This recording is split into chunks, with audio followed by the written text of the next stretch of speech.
Health Tips Jamaica Health Department. How much do you really know about garlic? Garlic reduces inflammation.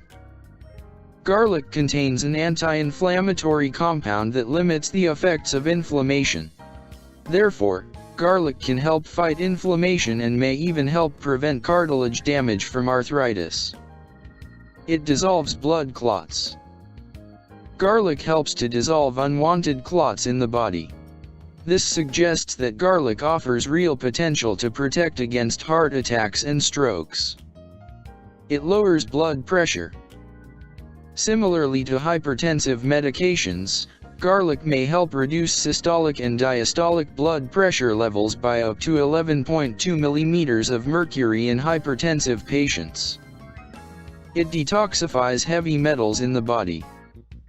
Garlic contains allicin, which promotes the production of white blood cells and helps fight against toxins. This, along with its organosulfur compounds, OSCs, makes it the perfect detoxification supplement. It improves athletic performance. Garlic releases nitric oxide, a compound that relaxes blood vessels and lowers blood pressure. This compound is often released while running to supply more oxygen to working muscles. Garlic improves bone health. Though more human studies are needed, garlic appears to have some benefits for bone health by increasing estrogen levels in females. Thanks for listening.